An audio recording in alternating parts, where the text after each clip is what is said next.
Hello friends, स्वागत है आप सभी का हमारे YouTube channel National Career Academy में। जिन बच्चों ने अभी तक हमारे चैनल को सब्सक्राइब और लाइक नहीं किया है, सबसे पहले वो कर दीजिए ताकि जितने भी वीडियोस आ रहे हैं वो आपके सामने आपके पास अपडेट पहुंचते रहें उसकी।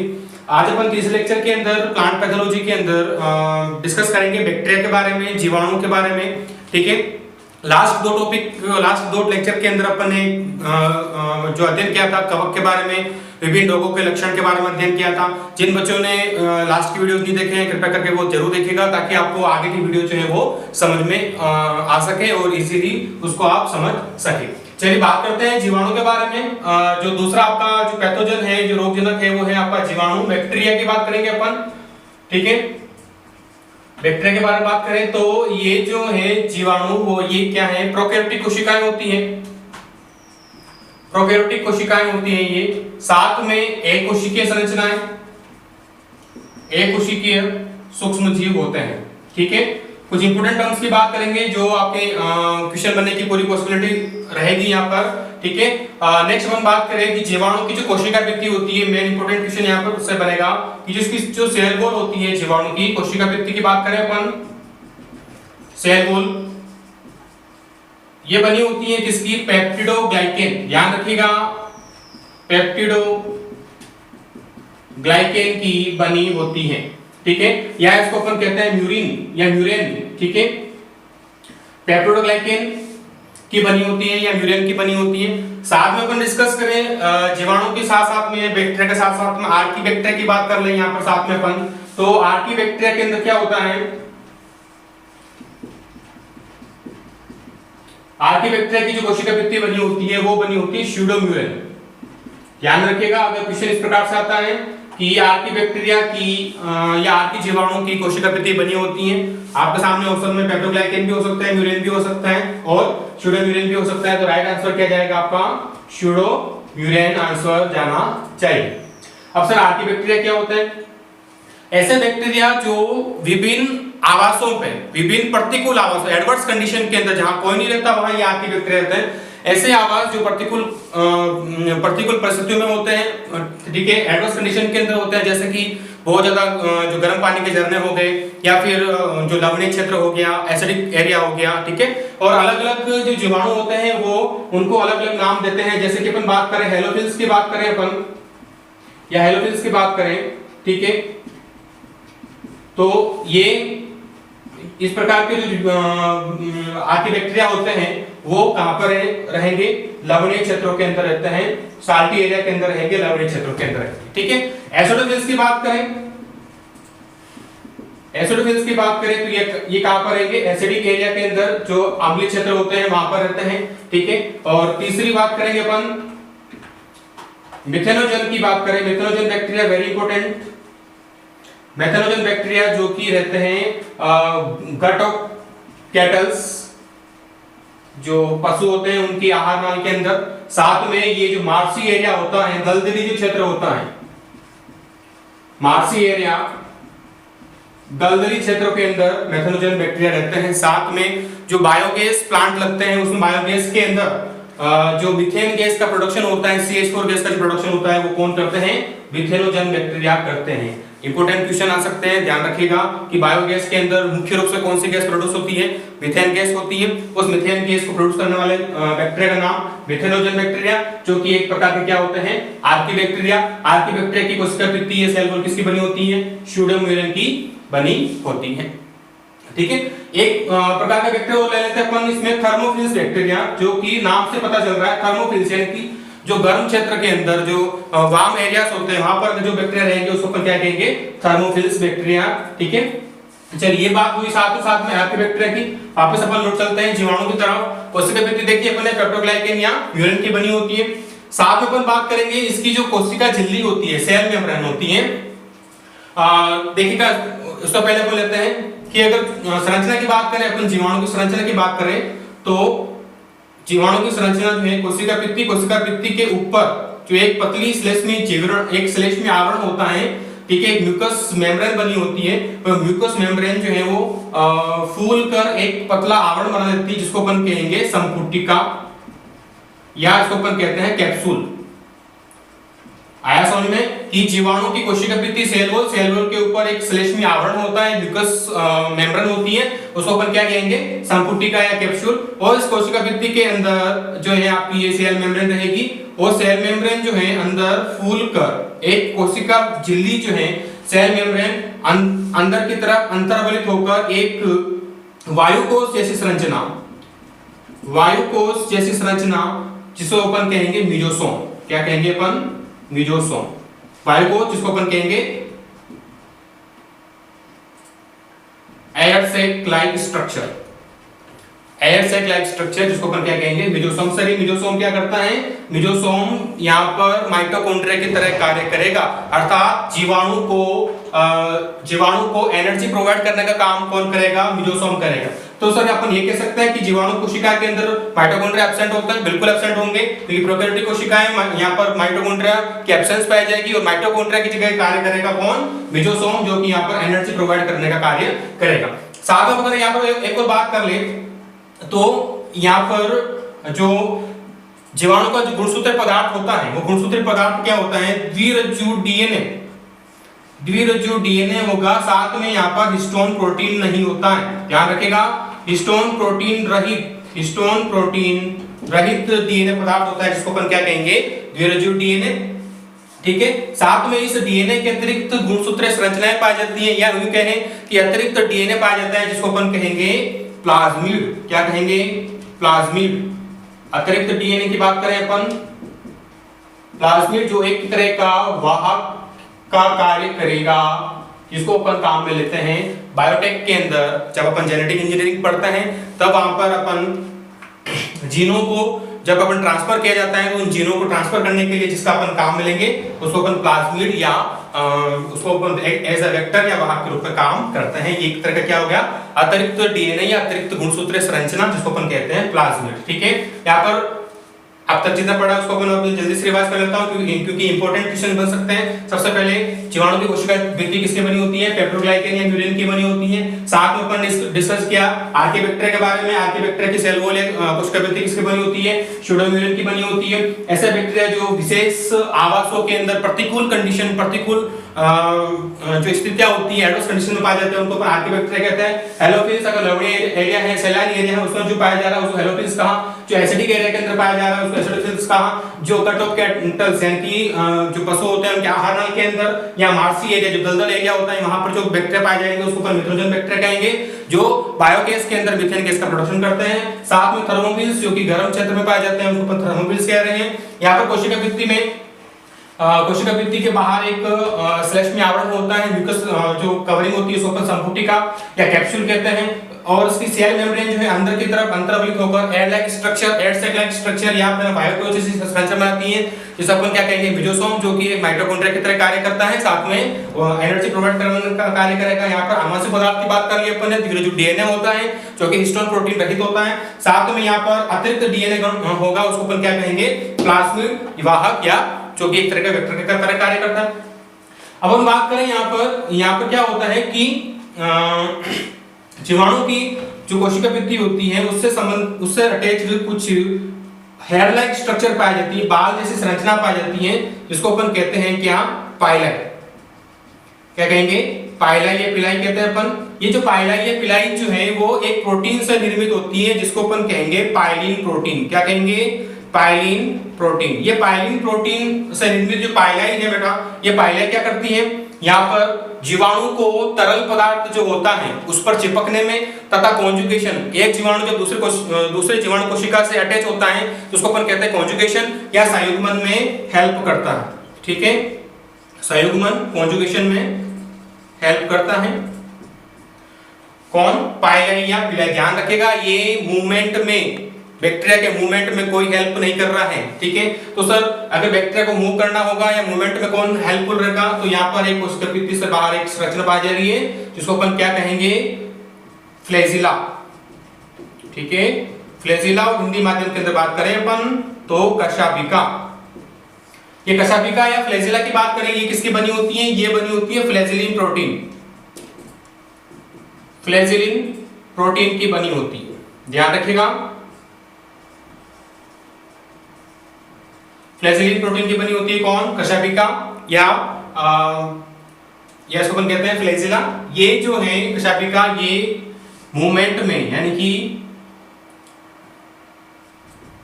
गति प्रदान करता है, जीवाणु कोशिका को गति प्रदान करने का कार्य या मूवमेंट का कार्य कौन करेगा? फ्लैजेला या कशाभिका। ठीक है, अब अपन बात करें इसके बारे में आगे और समझ में आया होगा मेरे हिसाब से आपको। ठीक है, कुछ इंपोर्टेंट पॉइंट अपन देख चुके हैं। क्वेश्चन क्या बन सकता है कि जीवाणु कोशिकाओं के अंदर कोशिका भित्ति किसकी बनी होती है? पेप्टोग्लाइकन या म्यूरेन की बनी होती है। ठीक है, उसके बाद बात करें अपन कि यहाँ पर मेसोसोम जो है वो क्या किस तरह का कार्य कर रहा है? यहाँ पर माइटोकॉन्ड्रिया की तरह कार्य कर रहा है, ऊर्जा प्रदान करने का कार्य करता है। साथ में यहाँ पर अपन बात करें सर जीवाणु कोशिकाओं को मूवमेंट करवाने का, गतिशीलता प्रदान करने का कार्य कौन करेगा? फ्लैजेला करेगा, जो कि किसकी बनी होती है? फ्लैजेलेटेड प्रोटीन की बनी होती है। फिर अपन बात करें यहाँ पर जो हेयर लाइक स्ट्रक्चर यानी बाल जैसी कुछ संरचनाएं पाई जा रही है, उसको अपन क्या कहेंगे? पाइलाई, जो बनी होती है किसकी? पाइलिन प्रोटीन की, जो कि जीवाणु कोशिकाओं को संयुग्मन में, ठीक है, संयुग्मन के समय तथा तरल माध्यम पर चिपकने में सहायता करता है कौन? पाइलाई, जो कि किसकी बनी होती है? पाइलिन प्रोटीन की। फिर अपन बात करें इसके अंदर जो आनुवंशिक पदार्थ जो है, जेनेटिक मटेरियल है, वो क्या बना होता है? जो डीएनए होता है हिस्टोन प्रोटीन रहित होता है। साथ में इसमें प्लाज्मिड पाया जाता है, जो कि एक तरह का ये अतिरिक्त संरचना है, अतिरिक्त गुणसूत्र संरचना है। देखिएगा, प्लाज्मिड अगर अपन बैक्टीरिया से निकाल भी ले तो भी इसको कोई फर्क नहीं पड़ने वाला। ठीक है, इसलिए अपन जेनेटिक इंजीनियरिंग के अंदर मुख्य रूप से इसको प्लाज्मिड को काम में लेते हैं। चलिए नेक्स्ट अपन बात करें आगे कि एसी ग्राम की बात करें अपन, जो लास्ट लेक्चर के अंदर मैंने आपको इसमें डिस्कस भी किया था कि जीवाणु कोशिका भित्ति क्या है? एसी ग्राम नामक वैज्ञानिक ने क्या किया था? एसी ग्राम नामक वैज्ञानिक ने कोशिका भित्ति के आधार पर, अभिरंजन के आधार पर जीवाणु कोशिकाओं को दो भागों में बांटा था, जिसको अपन कहेंगे ग्राम धनात्मक यानी कि ग्राम पॉजिटिव, और दूसरा अपन बात करेंगे अपन ग्राम नेगेटिव। ठीक है, ग्राम पॉजिटिव और ग्राम नेगेटिव। थोड़ा सा बात कर लेते हैं इसके बारे में, क्या है ये ग्राम पॉजिटिव और ग्राम नेगेटिव। अगर जिन कोशिका भित्ति, जिन जीवाणु की कोशिका भित्ति ने इसके प्रति, इस अभिरंजक के प्रति अभिरंजन दिखाया था, डाइंग दिखाई थी, उसको क्या बोला था? पॉजिटिव। और जिसने इसके प्रति कोई क्रिया नहीं की थी, उसको अपन कहेंगे ग्राम नेगेटिव। इनकी जो कोशिका भित्ति जो होती है, इसकी कोशिका भित्ति जो है वो मोटी होती है। ठीक है, इसकी होगी पतली। नेक्स्ट पॉइंट ले रहे हैं अपन जीवाणुओं की आकार की मोर्फोलॉजी ऑफ बैक्टीरियल सेल्स। ठीक है, उससे पहले अपन ने जितना पढ़ा इंपॉर्टेंट पॉइंट आपको पता चल गया होगा कि कौन कौन से इंपॉर्टेंट पॉइंट इसके बारे में है। ठीक है, तो बात करें अपन मोर्फोलॉजी ऑफ बैक्टीरियल सेल्स, तो नॉर्मली जितनी भी कोशिकाएं हैं, जीवाणु कोशिकाएं, उनका अगर सामान्य आकार की बात करें अपन तो 2 से 25 माइक्रोमीटर लंबी होती है और 0.5 माइक्रोमीटर इसकी चौड़ाई होती है। ठीक है, चलिए बात करते हैं अपन जीवाणुओं के आकार के बारे में। 4 प्रकार की यहाँ पर कोशिकाएं आपके सामने दिखाई दे रही है। कौन कौन सी? गोलाकार, कोकाई शेप, छड़ाकार या रोड या बेसिलाई शेप, ठीक है, सर्पिलाकार, स्पाइरल शेप, विब्रियो या कोमा आकार। ठीक है, गोलाकार की बात करेंगे अपन, छड़ाकार की बात करें, ठीक है, और सर्पिलाकार की बात करें जैसे, ठीक है, और विब्रियो शेप यानी कि कोमा आकार जो होगा वो इन कोशिकाओं का आकार होता है। जो इंपॉर्टेंट क्वेश्चन जो एग्जाम में अनलाइक क्वेश्चन जो है वो क्या कि अधिकतर पादप रोग फैलाने वाले या करने वाले जो जितने भी रोगजनक जीवाणु होते हैं वो किस आकार के होते हैं? छड़ाकार या कि रोड शेप होते हैं। वेरी इंपॉर्टेंट क्वेश्चन, क्या कि पादप रोग फैलाने वाले या पादप रोग करने वाले रोगजनक जीवाणु रोगजनक किस आकार के होते हैं? छड़ाकार या कि रोड शेप होते हैं। साथ में जो जीवाणु ग्राम नेगेटिव होते हैं, इसके बारे में आपको करूंगा चर्चा इस बारे में कि ऐसे जीवाणु जो कि ग्राम अभिरंजक के प्रति कोई क्रिया नहीं दर्शाते, उनको अपन ग्राम नेगेटिव या ग्राम ऋणात्मक जीवाणु कहते हैं। ठीक है, तो अधिकतर ग्राम नेगेटिव बैक्टीरिया एवं अधिकतर छड़ाकार आकृति के बैक्टीरिया ही पादप रोग उत्पन्न करते हैं। ध्यान में रखिएगा, पॉइंट नोट करें जरूर। तीसरा बात करेंगे स्पाइरल या सर्पिलाकार। देखिए, छड़ाकार का अपन एक एग्जांपल सबका ले रहे हैं अपन। जेंथोमोनास जो स्पीशीज है बैक्टीरिया की, वो किस आकार की होती है? छड़ाकार आकृति यानी कि रोड शेप की होती है। ठीक है, अब नेक्स्ट बात करें सर्पिलाकार या स्पाइरल शेप में, स्पाइरलम वोलुटान्स, पूरा एक ही नाम है, याद रखिएगा। स्पाइरलम वोलुटान्स जो है वो सर्पिलाकार आकृति के होते हैं। फिर नेक्स्ट बात करेंगे अपन विब्रियो या कोमा आकार, विब्रियो कोलेरी, जो कि हैजा रोग उत्पन्न करने वाला जो बैक्टीरिया, नेक्स्ट अपन बात करेंगे अपन जीवाणु की आकृति यानी कि मॉर्फोलॉजी ऑफ बैक्टीरियल सेल्स की बात करें। उससे पहले अपन देखा था जीवाणु की जो नॉर्मल जो आकृति है उसमें क्या क्या पाया जा रहा है, कोशिका भित्ति किसकी बनी होती है, ठीक है, कोशिका झिल्ली मेसोसोम क्या होते हैं, उसका आनुवंशिक पदार्थ क्या है, प्लाज्मिड क्या होते हैं, कौन कोशिकाओं को जीवाणु कोशिकाओं को मूवमेंट करवाने में गति कराने में सहायक है, ठीक है, ये सब पॉइंट अपन देखे थे। अब बात करेंगे अपन जीवाणु के आकार के बारे में। नॉर्मल जो जीवाणु कोशिकाओं का जो एवरेज साइज की बात करें अपन तो यहाँ पर 2 से 25 माइक्रोमीटर लंबी आपको मिल जाएगी और 0.5 माइक्रोमीटर जो है वो चौड़ी जो जीवाणु कोशिकाओं की आकृति पाई जाती है। अपन एवरेज लेके चल रहे हैं, ज्यादा कम हो सकता है, ठीक है। चलिए बात करें अपन जीवाणुओं की कोशिकाएं जो होती है, मुख्य रूप से 4 प्रकार की जीवाणु कोशिकाएं होती हैं। कौन कौन सी नाम ले रहे हैं अपन? सबसे पहले गोलाकार या कोकाई शेप बोलते हैं इसको, छड़ाकार यानी कि रोड शेप या बेसिलाई बोलते हैं अपन, बेसिलस प्रकार का।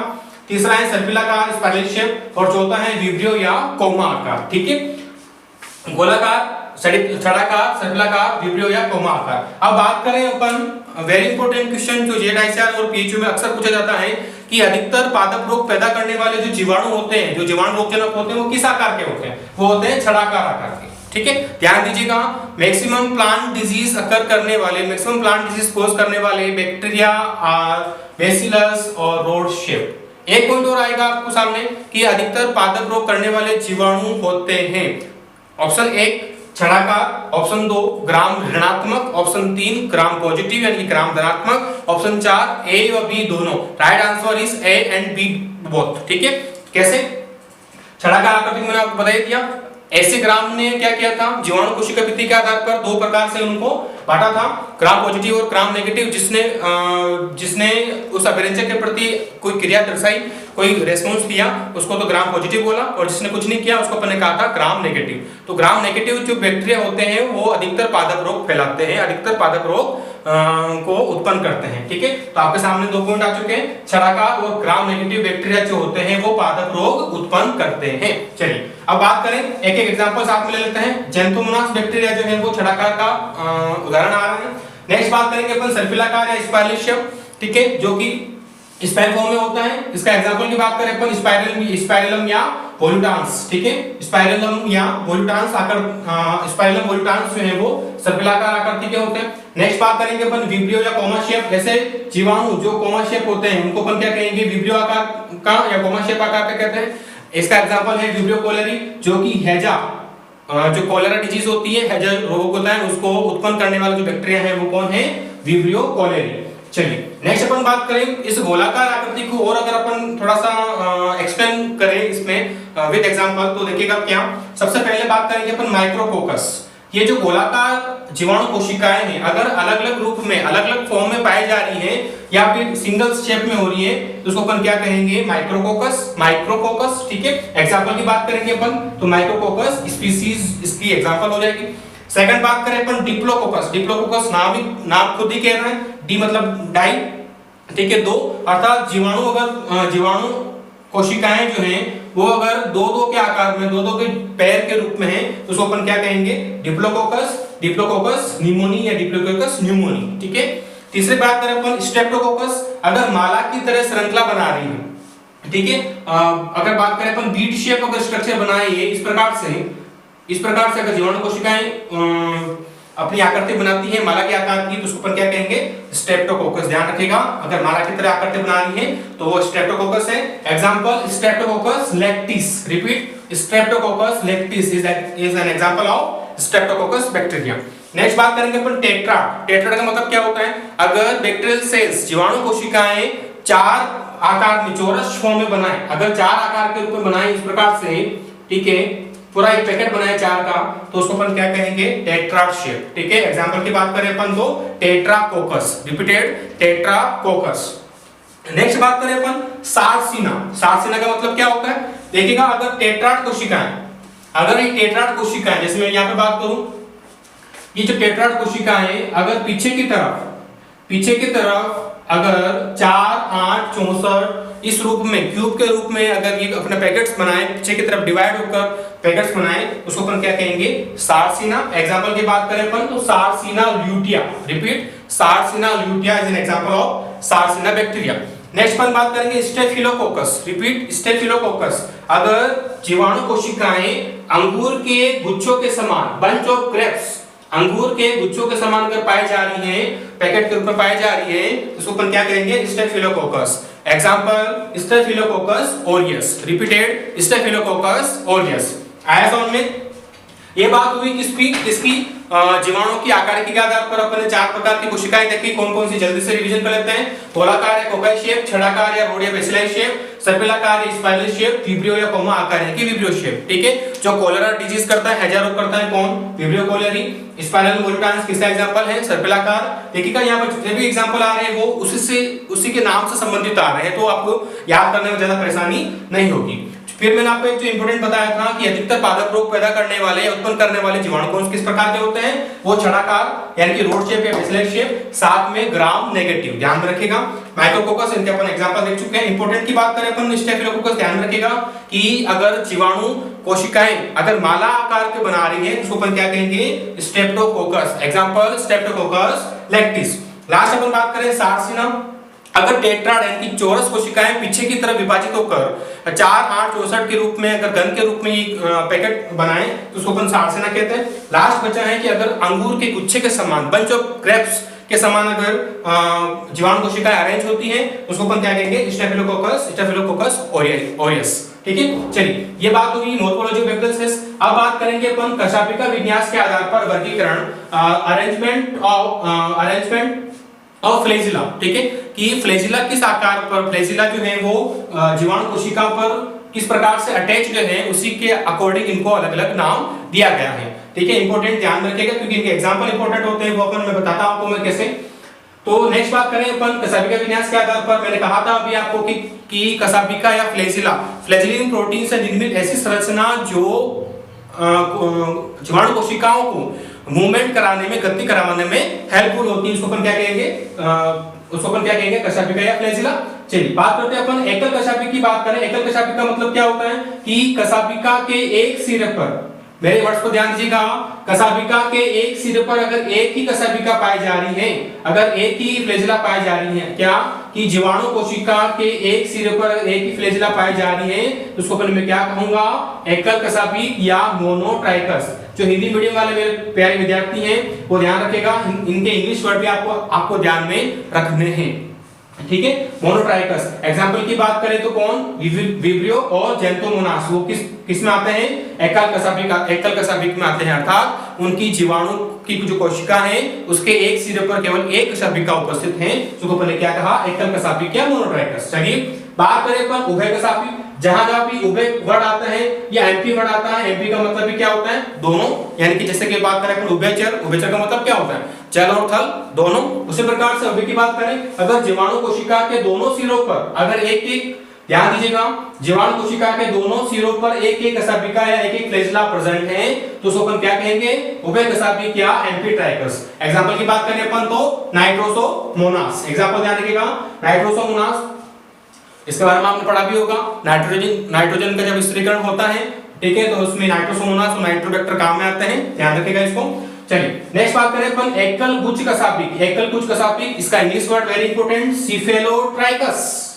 सिफेलोट्राइकस, हिंदी मीडियम वाले विद्यार्थी ध्यान दीजिएगा, सिफेलोट्राइकस वर्ड है यहाँ पर। इसमें क्या है? जीवाणु कोशिका के एक सिरे पर अगर ये पूरा कशापिका का गुच्छा पाया जा रहा है, बंच पाया जा रहा है, तो उसको अपन क्या कहेंगे? एकल गुच्छ कशापिक, सिफेलोट्राइकस। ठीक है, एग्जांपल की बात करें तो स्यूडोमोनास स्पीशीज, मेनली यहाँ पर स्यूडोमोनास फ्लोरेसेंस आएगा। ठीक है, और माइकोबैक्टीरियम जो प्रजाति है वो इसके अंतर्गत आएगा, सिफेलोट्राइकस यानी कि एकल गुच्छ कशापिक के अंदर आता है। नेक्स्ट बात करेंगे अपन द्विगुच्छ कशापिक। द्विगुच्छ कशापिक का मतलब क्या होता है? द्विगुच्छ कशापिक इंग्लिश मीडियम के अंदर लोफोट्राइकस बोलते हैं अपन। इसमें क्या होता है कि अगर जीवाणु कोशिका के दोनों सिरों पर, जीवाणु कोशिका के दोनों सिरों पर अगर गुच्छे के रूप में कशापिकाएं पाई जा रही हैं, तो उसको अपन क्या कहेंगे? द्विगुच्छ कशापिक, लोफोट्राइकस। ठीक है, एग्जांपल की बात करें अपन तो स्पाइरिलम और साल्मोनेला। स्पाइरिलम और साल्मोनेला इसका एग्जांपल है, द्विगुच्छ कशापिक यानी कि लोफोट्राइकस का एग्जांपल है। फिर नेक्स्ट बात करेंगे अपन परिरोमी। परि का मतलब क्या होता है? चारों तरफ। पेरिट्राइकस का मतलब क्या होता है, चारों तरफ, अर्थात जीवाणु कोशिका के चारों तरफ अगर कशापिकाएं इस प्रकार से प्रेजेंट होती हैं तो उसको अपन क्या कहते हैं, परिरोमी यानी कि पेरिट्राइकस। एग्जांपल की बात करें तो इल्विनिया और एस्चेरिया, एस्चेरिया मतलब इकोलाई से मतलब हो रहा है, एस्चेरिया कोलाई इकोलाई, ठीक है। इल्विनिया और एस्चेरिया किसका जाएगा, ये परिरोमी का एग्जांपल जाता है। फिर लास्ट की बात करेंगे अपन अकशापिक एट्राइकस। एट्राइकस का मतलब क्या होता है कि जीवाणु कोशिका के चारों तरफ किसी भी प्रकार की फ्लैजिला या किसी भी प्रकार की कशापिका उपस्थित नहीं होती है, अर्थात 0 सन्नाटा, कुछ भी नहीं, तो उसको क्या कहेंगे, अकशापिक एट्राइकस। एग्जांपल की बात करें अपन तो माइक्रोकोकस, ठीक है। इसके बारे में अपन ने अध्ययन किया। अब बात करें अपन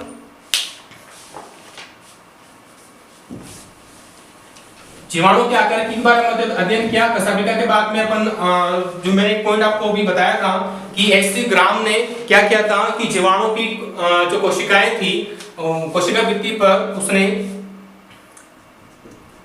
एच.सी. ग्राम ने क्या किया था, कोशिका भित्ति के आधार पर जीवाणु कोशिकाओं को दो आधार में बांटा, ग्राम पॉजिटिव और दूसरा आएगा ग्राम नेगेटिव, ठीक है।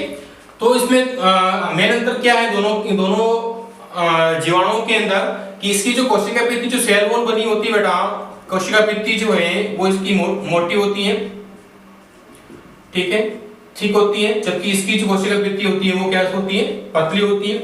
साथ में इसकी कोशिका भित्ति जो है वो एक स्तरीय है, ठीक है। यहां पर आपको दिखाई देगी द्विस्तरीय, यहां पर आपको पॉजिटिव के अंदर दिखाई देगा एक प्रकार का अम्ल पाया जाता है जिसको अपन कहेंगे टिकोइक अम्ल।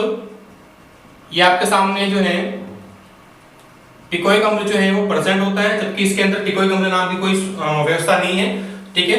लिपिड की बात करें तो लिपिड यहाँ पर पॉजिटिव के अंदर कम है और यहाँ पर लिपिड जो है वो ज्यादा है। ये सब एग्जांपल पे आते हैं।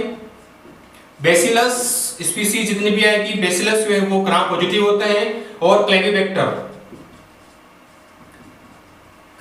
वो है बेसिलस और क्लेविबैक्टर किसमें जाएगा, ग्राम पॉजिटिव के अंदर। और इसके अंदर बात करें अपन तो जेंथोमोनास और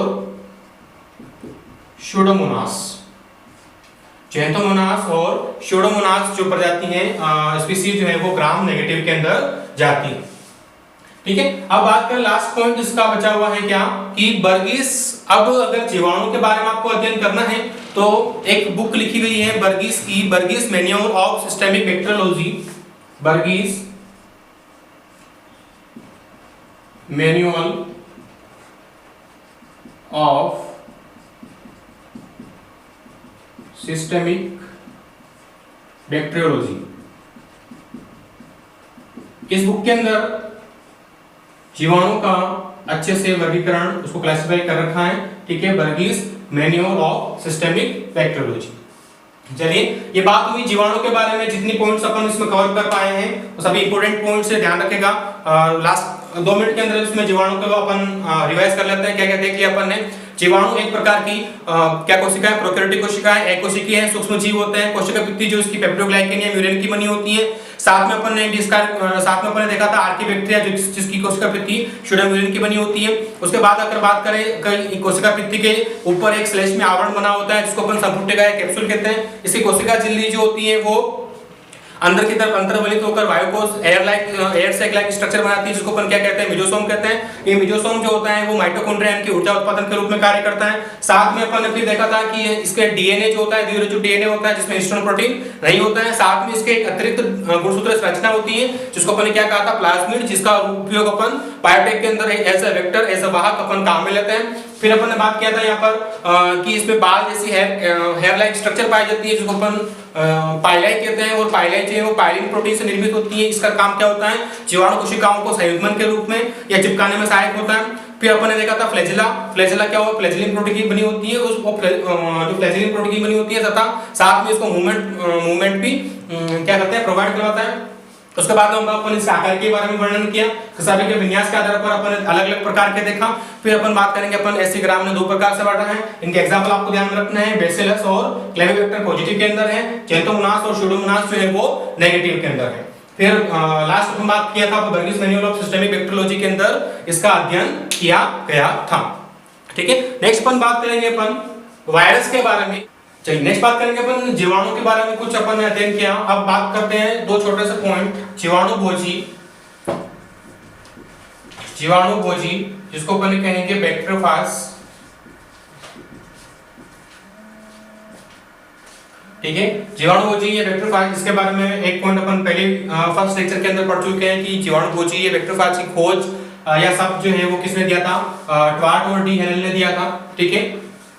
जीवाणुभोजी की बात करें तो ऐसे वायरस, ध्यान दीजिएगा, ऐसे वायरस या विषाणु, ऐसे वायरस या विषाणु जो जीवाणु को संक्रमित करते हैं, जीवाणु को मारते हैं, उसको अपन क्या कहेंगे, जीवाणुभोजी। ऐसे वायरस या विषाणु जो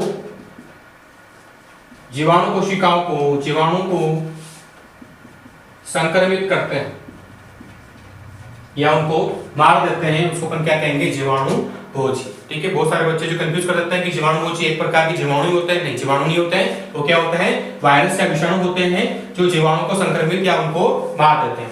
गंगा नदी का जो पानी है वो साफ रहने का कारण जो है वो यही है, गंगा नदी का पानी जो है वो साफ इसलिए रहता है क्योंकि वहां पर जीवाणुभोजी की जो है वो अधिकता पाई जाती है। वो क्या करते हैं, उनको वायरस को उनको जीवाणु को संक्रमित करके उनको मार देते हैं, ठीक है। ये हुई बात जीवाणुभोजी के बारे में।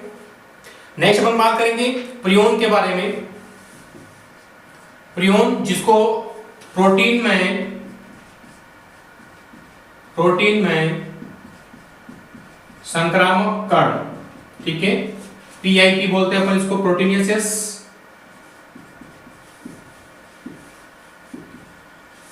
इन्फेक्शियस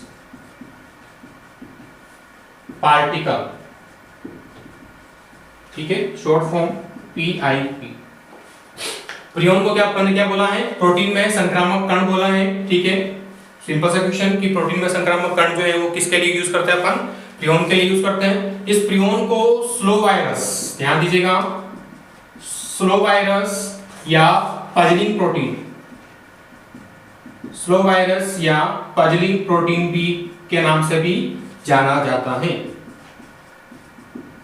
स्लो वायरस या पजलिंग प्रोटीन के नाम से भी जाना जाता है किसको, प्रियोन को। इसके द्वारा जो रोग है कभी कभी पूछ सकता है क्वेश्चन के रूप में। अगर मनुष्य की बात करें तो मनुष्य के अंदर ये रोग पैदा करता है कुरु रोग, या इसको एक रोग और आता है सीजेडी रोग, ठीक है। सीजेडी रोग के नाम से फेमस है, ये किस में करता है, मनुष्यों के अंदर। पशुओं की बात करें तो पशुओं के अंदर बात करेंगे तो स्क्रैपी रोग, ठीक है। स्क्रैपी रोग मुख्य रूप से भेड़ों के अंदर होने वाला रोग होता है, शीप के अंदर होता है स्क्रैपी रोग। और एक रोग बात करेंगे अपन mad cow disease, mad cow रोग। इंपॉर्टेंट है चारों रोग, ध्यान रखिएगा, क्योंकि बच्चे यहाँ पर अक्सर गलती करते हैं। वो जब ये रोग पूछे जाते हैं तो वो या तो वो फंजाई आंसर करके आते हैं या बैक्टीरिया आंसर करके आते हैं, ठीक है। कि कुरु रोग या सीजेडी रोग किसके द्वारा होने वाला है, प्रियोन के द्वारा।